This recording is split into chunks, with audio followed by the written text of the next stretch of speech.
puji Tuhan. Hari ini kita akan bicara soal karakter. We are going to do a test, kita akan melakukan sebuah ujian. Ujiannya lebih seperti cermin firman, tapi nanti ujian karakter itu di kehidupan. Waktu kita akan dibentuk, waktu kita digesek sama Tuhan. Bagaimana kita tahu kita ini anak Tuhan atau bukan? Harusnya like father like son kan? Bagaimana ayahnya ya demikian anaknya.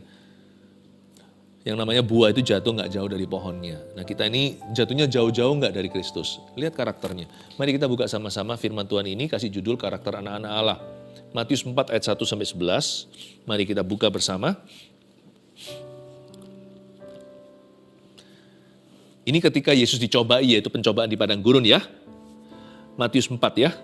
Ayat 1. Maka Yesus dibawa oleh roh ke padang gurun untuk dicobai iblis. Dan setelah berpuasa 40 hari dan 40 malam, akhirnya laparlah Yesus. Lalu datanglah si pencoba itu dan berkata kepadanya, jika engkau anak Allah, perintahkanlah supaya batu-batu itu menjadi roti. Tetapi Yesus menjawab, ada tertulis, manusia hidup bukan dari roti saja, tapi dari setiap firman yang keluar dari mulut Allah. Kemudian iblis membawanya ke kota suci dan menempatkan dia di bubungan bait Allah.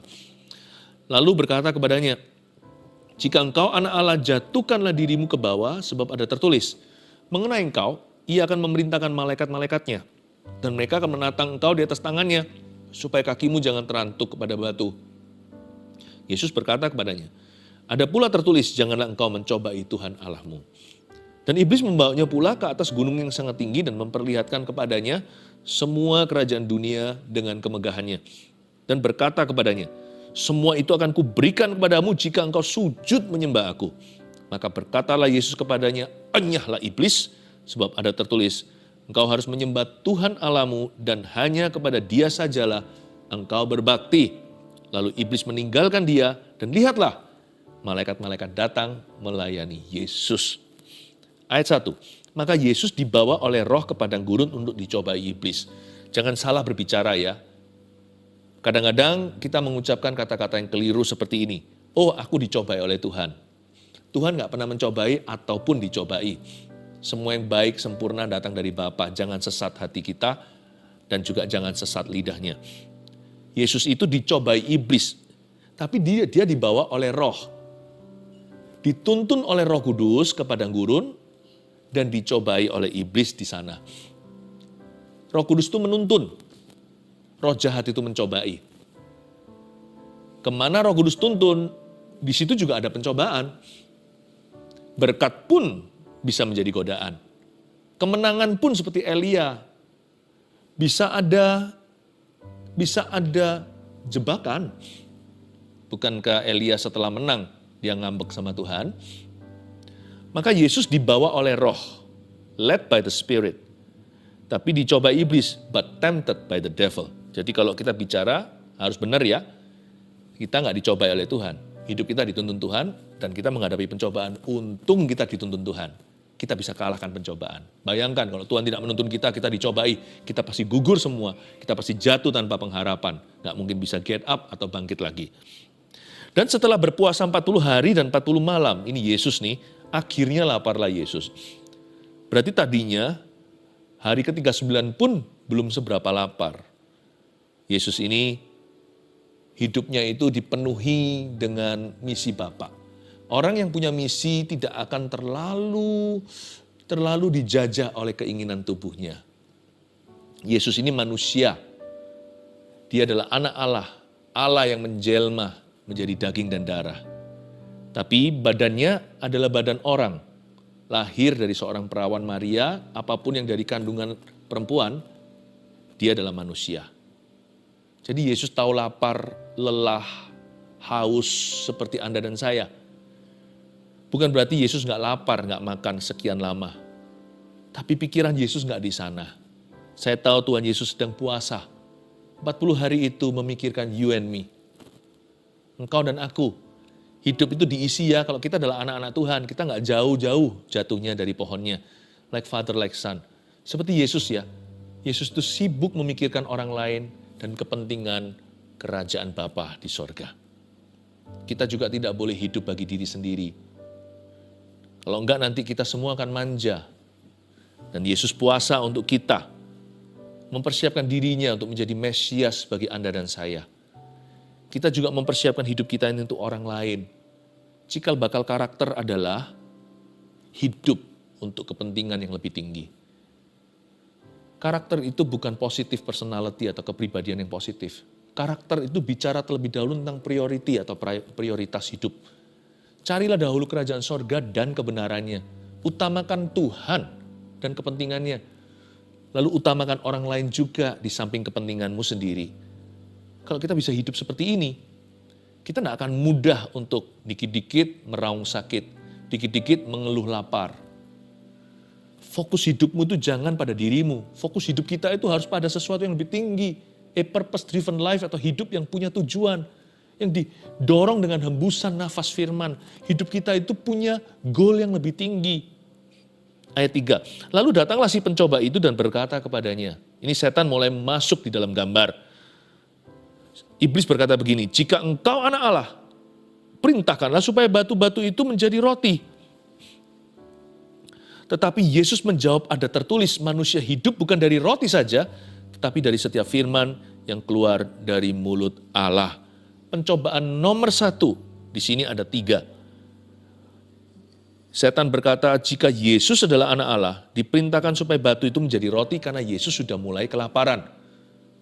40 hari loh gak makan. Tapi Yesus menolak. Yesus tidak mau pakai shortcut. Yesus tidak pakai jalan pintas. Dia berkata, tidak. Meskipun aku lapar, cepat lambat akan makan. Yesus tidak mau menghalalkan segala cara apabila tujuannya dibenarkan. Tuhan makan, masa itu ilegal? Tapi Yesus nanti di ayat 11, seperti yang kita baca tadi, malaikat-malaikat yang datang melayani dia. Memang Tuhan Yesus sebagai manusia perlu makan. Tapi dia nggak mau sembarang makan dari siapa saja. Dia nggak mau halalkan segala cara. Hanya karena dia lapar bukan berarti dibenarkan mencuri roti seseorang. Dia segala-galanya harus pakai cara Bapa di sorga. Poin pertama, ini ujian karakter nomor 1 sebagai anak-anak Allah. Mengikuti jejak kaki Yesus Kristus dalam cerita pencobaan di padang gurun ini. Yang pertama, anak-anak Allah tidak memakai jalan pintas untuk dapatkan keinginannya. Tulis itu, belajar dari Yesus. Memang harus makan, tapi dia nggak akan terima segala makanan atau terima makanan dari sembarang orang. Dia menolak itu kalau diberikan dari setan. Dan dia juga tidak mau menyalahgunakan atau menyelewengkan kuasanya sebagai Mesias yang dipakai untuk menyembuhkan orang sakit, membangkitkan Lazarus, memberi penglihatan kepada Bartolomeus si pengemis yang buta itu. Dan dia tidak mau pakai kuasa ilahinya untuk kepentingan dirinya. Dia akan menggunakan itu untuk menyelamatkan Anda dan saya. Untuk mengajar nanti di sebuah bukit ketika dia bersabda. Lalu memberi makan 5.000 orang itu pakai kuasa. Ketika dia menengadah. Lalu dia mengucapkan berkat atas 5 roti dan 2 ikan. Sebagai anak Allah dia pecah-pecahkan. 5.000 orang laki-laki makan. Belum termasuk anak kecil dan perempuan. Kalau bicara tentang kepentingan Bapaknya, kerajaan sorga, dan kepentingan orang lain, dia pasti akan memakai kuasanya untuk perbuatan yang mulia, untuk tujuan yang mulia. Tetapi untuk kepentingannya sendiri, bahkan itu kebutuhan loh, bukan keinginan, Yesus tidak mau memakai kuasanya.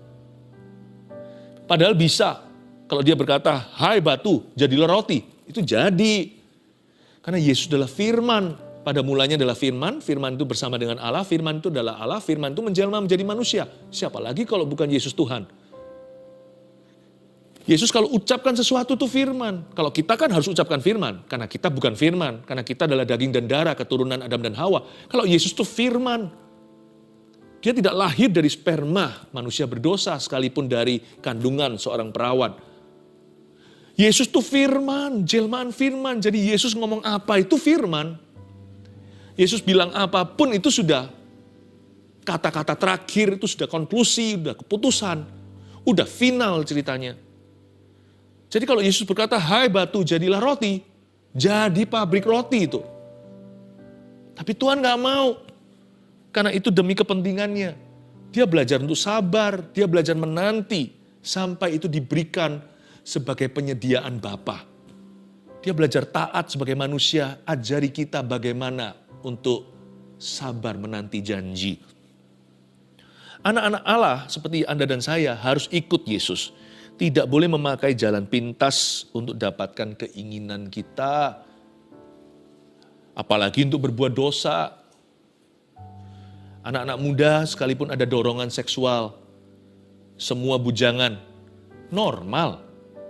Janganlah dilampiaskan, janganlah gratifikasi badan atau tubuh jasmani.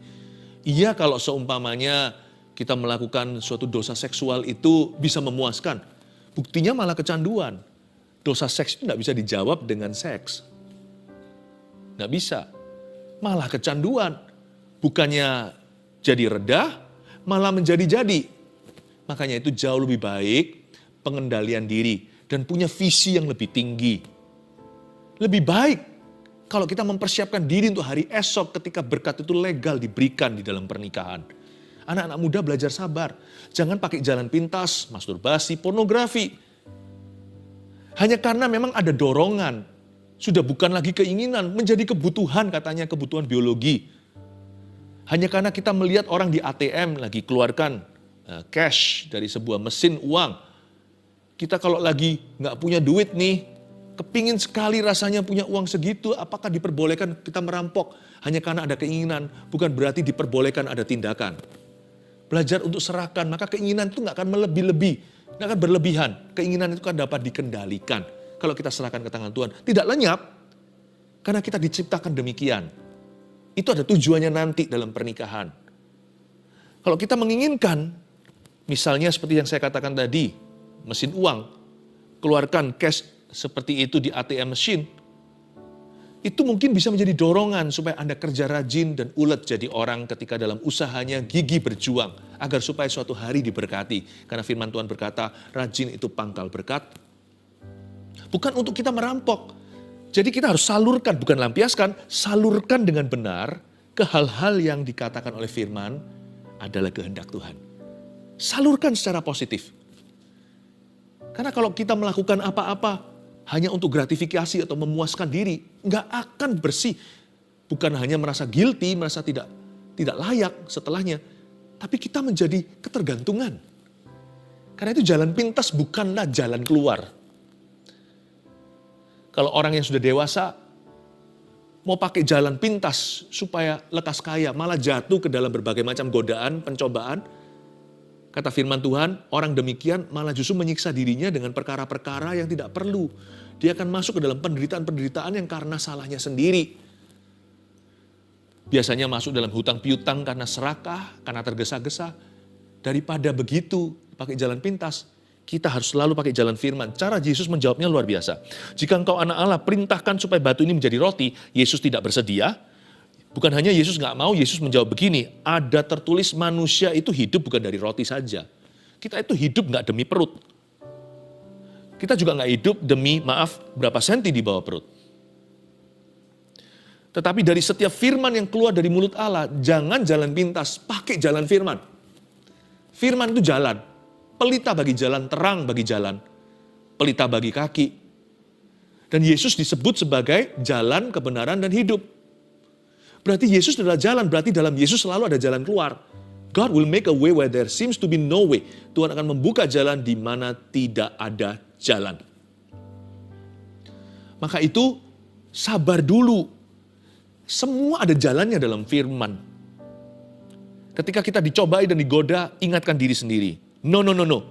Aku tidak mau pakai jalan pintas setan. Aku mau pakai jalan Tuhan, yaitu jalan firman. Ini ada jalannya kok. Apa yang ku hadapi sekarang godaan ini, ada jalan keluarnya kok. Atau ada jalan yang lebih baik. Ada kok. Saya yakin.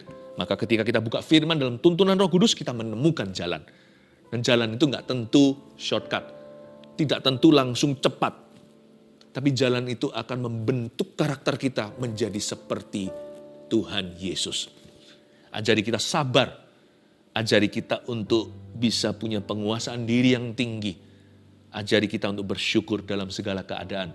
Ajari kita untuk teguh berdiri pada prinsip kekudusan dan berkata tidak ketika kita dicobai oleh istri Potifar. Yusuf lari, dia tahu apa itu benar, apa itu salah. Dia pilih kebenaran, dia pilih kehidupan. Anak-anak Allah tidak akan memakai jalan pintas untuk dapatkan keinginannya. Coba kita berkaca, sejauh apa kita jatuh dari pohonnya. Marilah mendekat, marilah merapat, lebih dekat lagi. Sehingga ku mau menjadi seperti Yesus, itu menjadi kenyataan. Ayat 5, kemudian iblis membawanya ke kota suci dan menempatkan dia di bubungan bait Allah. Wow, ini kejadiannya di gereja. Jadi ternyata di gereja kita juga bisa dicobai. Bisa, di bait Allah ada setan yang menggoda. Di mana saja daging manusia bisa digocoh oleh iblis. Jadi hati-hati. Makanya itu ada orang yang tidak tahan iman. Cari Tuhan, tapi terlalu banyak godaan. Sehingga ketika digesek kanan kiri, kecewa sama manusia, tidak lagi ke gereja. Padahal ke gereja kita harus lihat Tuhan Yesus, bukan lihat manusia. Kemudian iblis membawanya ke kota suci kan, itu Yerusalem ya, dan menempatkan dia di bubungan bait Allah. Ini perkara supranatural terjadi padahal Yesus berada di atas sana. Yesus setelah dari sungai Yordan, dia pergi ke padang gurun, tidak jauh dari sana masih di arah-arah utara. Tiba-tiba dia sudah berada di selatan di Yerusalem, dibawa ke bait suci. Jangan berkata bahwa di bawah kolong langit ini ada tempat kita bisa bebas pencobaan, tidak ada. Satu-satunya tempat kita bebas godaan adalah ketaatan. Waktu kita mengambil keputusan to obey Jesus no matter what, untuk taat pada Kristus dan pada firman-Nya, apapun juga yang kita hadapi dan lalui, itulah tempat aman. Ayat 6, lalu berkata kepadanya, setan ngomong begini, jika engkau anak Allah, jatuhkanlah dirimu ke bawah, sebab ada tertulis mengenai engkau, ia akan memerintahkan malaikat-malaikatnya dan mereka akan menatang engkau di atas tangannya supaya kakimu jangan terantuk pada batu. Ini kan lucu. Ayat 6 bunyinya begini, setan ngomong begini. Jika engkau anak Allah, jatuhkanlah dirimu ke bawah. Kenapa pakai jika? Kan Yesus memang anak Allah. Kenapa pakai jika engkau anak Allah? Mereka kira mereka bisa memancing Yesus. Mereka kira mereka bisa memancing egonya, pride, atau keangkuhannya, harga dirinya. Dikira setan salah. Yesus aman di dalam Bapanya. Yesus aman dengan dirinya. Yesus tahu siapa dirinya sesungguhnya. Apakah kita tahu siapa kita? Karena itu orang yang selalu mau membuktikan diri selalu jatuh di godaan nomor 2 ini. Mari kita lihat sekarang poin kedua. Anak-anak Allah tidak perlu membuktikan dirinya. Atau mudah memanfaatkan jasa. Catatlah. Kita punya status itu sudah aman dalam Yesus. Kita nggak perlu punya sesuatu, dikurangi sesuatu pun asal itu sifatnya hanya materi, kita nggak berkurang loh nilainya di hadapan Tuhan. Emas itu mau diukir atau mau jatuh ke selokan, dia per gramnya sudah fix internasional. Harga internasional. Ya paling ada jasa ongkos aja kalau dijadikan perhiasan. Tapi nggak bisa berkurang. Mau dilumuri kotoran hewan pun dia tetap per gramnya ada yang mau. Apalagi kalau kiloan. Our worth, nilai kita itu tidak bergantung apa yang kita pakai, apa yang kita makan, sandang pangan papan, mobil yang menjadi kendaraan kita, atau yang melekat di tubuh kita. Tidak ada hubungannya. Atau titel-titel kita. Bahkan sebelum anak itu menjadi bocah, waktu masih janin, belum ada nama, dia suatu kehidupan, karena itu aborsi adalah membunuh. Tuhan sudah sayang dan itu sudah berharga, itu sudah orang. Kita itu nilainya tak terhingga, mulia, sebelum bahkan kita dilahirkan. Karena itu anak-anak Allah tidak perlu membuktikan dirinya. Status kita itu sudah fix dalam Yesus. Engkau berharga dan mulia dan aku ini mengasihimu, Yesaya 43. For I have loved you with everlasting love. Aku telah mengasihimu, mencintaimu dengan kasih yang abadi. Engkaulah anakku, barang siapa percaya kepada Tuhan, yang lama telah berlalu, yang baru telah datang, ia menjadi ciptaan baru. I'm a new creation. Aku adalah anaknya Tuhan. Yohanes 1:12 katakan, barang siapa menerima dia diberinya kuasa untuk menjadi anak-anak Allah, sons of God. Jadi tidak ada nilai tambah apa yang kita miliki lebih di dunia ini. Itu semuanya kalau kita kalau kita diberikan sesuatu yang lebih, itu semuanya ujungnya adalah untuk ministry.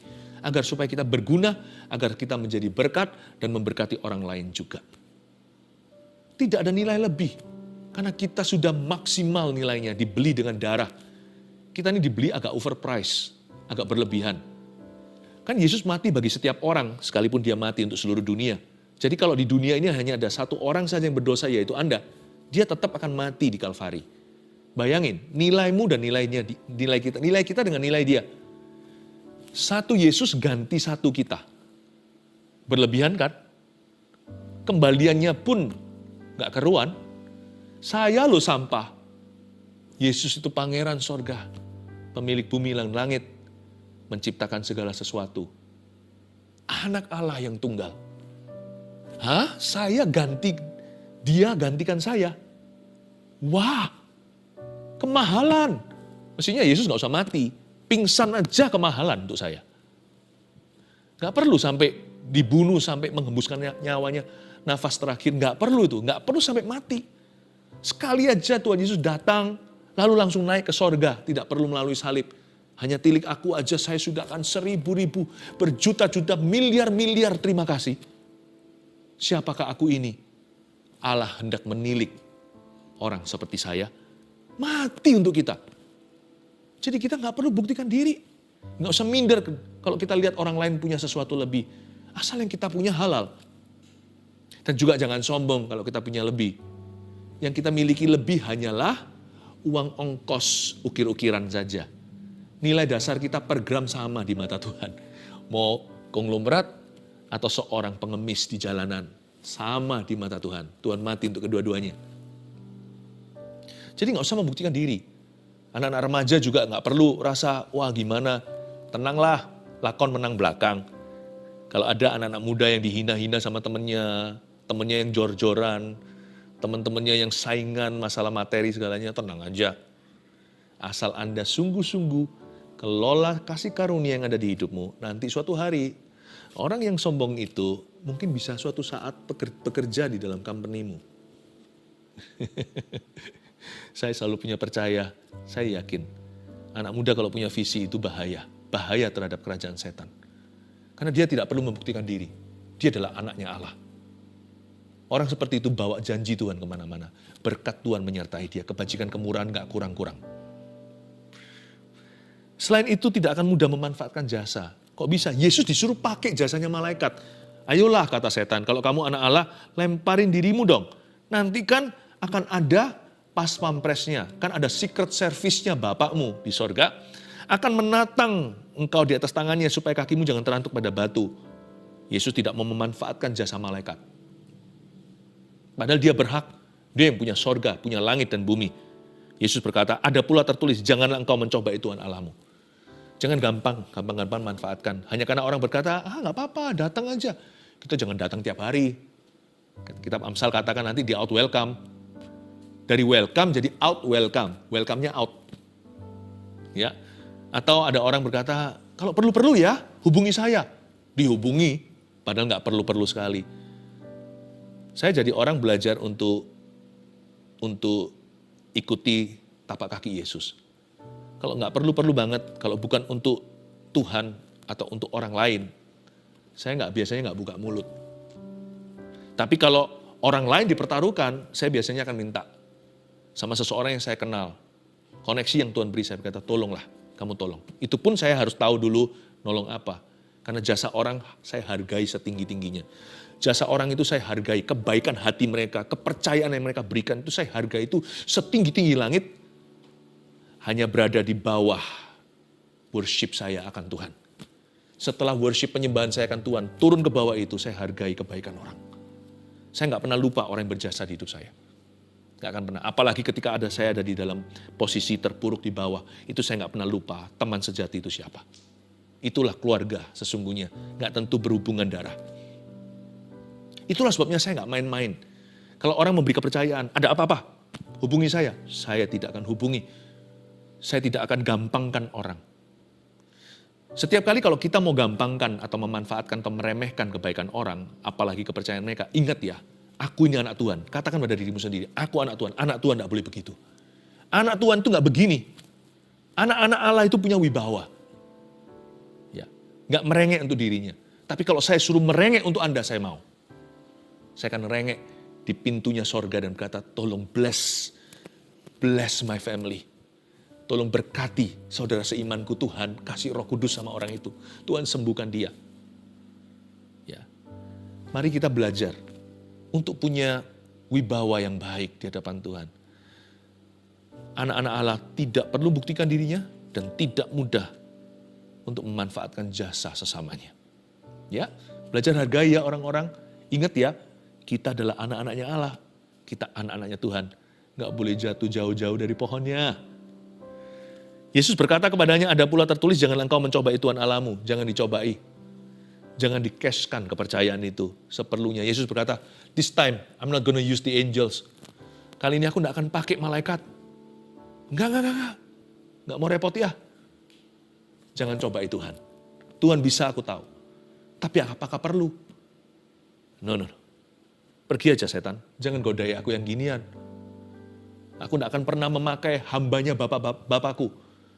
Aku tidak akan pakai my father's servants. Hamba-hambanya Bapakku. Obor-obor api. Roh-roh yang melayani. Ini semua adalah term-term Alkitab soal malaikat. Aku tidak akan ganggu, minta untuk apa? Untuk pembuktian diri apalagi. Yesus jijik dengan yang begitu. Dia berkata, no, not for my ego. Bukan untuk egoku, aku akan pakai orang lain. Tidak. Dari sini saya melihat maha kasihnya juru selamat kita. Wah, bukan hanya sama manusia. Dia peduli pada ciptaannya, termasuk bala tentara malaikat di sorga. Kalau kita kan lain, apalagi kalau kita pangeran, kita yang punya. Lalu kita itu putra mahkota, wah kan gaya-gaya. Semua orang dipakai. Berdiri sendiri nggak mau, ambil sendiri nggak mau. Ya, lakukan ini, lakukan itu, pokoknya harus nunjukkan gitu loh, siapa yang berkuasa di rumah ini, atau siapa yang berkuasa di sini. Yesus nggak begitu ya, hatinya hati hamba. Saya yakin, sekalipun malaikat bukan manusia, tidak punya hubungan yang sama seperti karya tebusannya. Saya kok yakin malaikat-malaikat itu semua minimal kagum jikalau bukan cinta sama pangeran sorga, the darling of heaven, Jesus Christ. Bayangin kalau Yesus mati itu, yang sedih itu seluruh bala tentara sorga. Luar biasa. Karena Yesus itu nggak sok-sokan. Makanya di bumi begitu, di sorga dicinta. Betapa luar biasanya juru selamat kita mau turun di palungan yang hina. Dia nggak memanfaatkan jasa orang. Ya. Diketuk pintunya oleh Maria, tidak mau dibuka. Yusuf meminta-minta, mohon-mohon juga tidak diberi tempat penginapan. Yesus nggak sok-sokan dan berkata, aku panggilkan bala tentara sorga. Ya masih bayi sih. Kalau itu Yohanes dan Yakobus, anak halilintar, udah minta api dari sorga untuk bakar Samaria. How humble our Savior is. Ayat 8, dan iblis membawanya pula ke atas gunung yang sangat tinggi dan memperlihatkan kepadanya semua kerajaan dunia dengan kemegahannya. Semua ditunjukkan. Saya nggak tahu ini gunung yang sangat tinggi ini di Israel atau di luar negeri. Kita nggak pernah tahu, tidak pernah ditulis. Bisa jadi di gunung tertinggi di dunia ini. Ya, kan setan itu penguasa di dunia ini. Meskipun Tuhanlah Allah yang maha kuasa. Dan berkata kepadanya, iblis ngomong begini, semua itu akan kuberikan padamu jika engkau sujud menyembah aku. Cuma disuruh kau tahu atau disuruh pai sekali gini aja loh, tunduk gini aja, langsung dikasih loh semua glory. Ini berarti semua dikasih loh ya. Ini kasih fame, keternamaan, dikasih kekayaan, kasih popularitas, kasih segalanya. Maka berkatalah Yesus kepadanya, enyahlah iblis. Yesus gak mau ditawari pesugihan. Sebab ada tertulis, engkau harus menyembah Tuhan Allahmu. Dan hanya kepada dia sajalah engkau berbakti. Dan lalu iblis meninggalkan dia dan lihatlah malaikat-malaikat datang melayani Yesus. Akhirnya kan dilayani juga oleh malaikat. Malah lebih bagus, gak ada efek sampingnya. Kalau dari setan, itu di belakangnya pasti ada jebakan. Ya, suruh teken tanda tangan jiwanya milik dia. Kalau kita itu terima tawaran setan, kita itu otomatis menjadi milik setan. Jangan main-main dengan toys atau mainan iblis. Yesus berkata, no, enyahlah. Dan Dengan tegas dia berkata, engkau harus worship Tuhan, Tuhan Allahmu. Hanya kepada dia sajalah engkau berbakti. 3, anak-anak Allah tidak menukarkan bapanya demi apapun yang fana. Berapa banyak anak-anak Tuhan, entah mereka pindah kepercayaan, meninggalkan Kristus karena iming-iming promosi atau kemudahan, fasiliti atau fasilitas, tapi sebagian juga karena kecewa, karena kepahitan. Ya sama aja, yang penting ujungnya sama kan, sama-sama meninggalkan Tuhan. Di sini kan Yesus ditawarin, kamu kalau mau sujud aja cuman sekali, mengangguk aja di hadapan setan, mau bungkuk sekali doang, sekali saja, tidak 2 kali. Maka aku berikan semuanya ini, popularitas, kekayaan dan semuanya. Yesus berkata, no, promosiku datang dari Bapa. Hanya tidak dihalalkan segala cara. Karena berkat terbesar yang dunia tidak bisa tawarkan adalah keselamatan. Bahwa nama kita tertulis dalam kitab kehidupan, bahwa kita menyandang gelar anak-anak Allah, itu sesuatu yang harus kau pegang sampai akhir hayatmu. Kalau itu melayang, semuanya ini sia-sia fana, berujung pada penghangusan. Hanya satu yang membuat kita bisa sampai ke sana. Iman kita, pengakuan kita bahwa Yesus adalah Tuhan. Jangan hilang, jangan dicuri oleh iblis. Anak-anak Allah tidak menukarkan bapanya. Hubungan dengan Bapa itu segala-galanya. Tidak akan ditukarkan untuk benda, barang, apapun yang fana. Di sini adalah perintah Tuhan bagi kita semuanya. Untuk kita setia. 1, 2, 3. Karakter anak-anak Allah apa aja? 1, anak-anak Allah tidak memakai jalan pintas untuk dapatkan keinginannya. 2, anak-anak Allah tidak perlu membuktikan dirinya atau mudah memanfaatkan jasa. 3, anak-anak Allah tidak menukarkan bapanya demi apapun yang fana. Mari kita datang kepadanya untuk menyembah.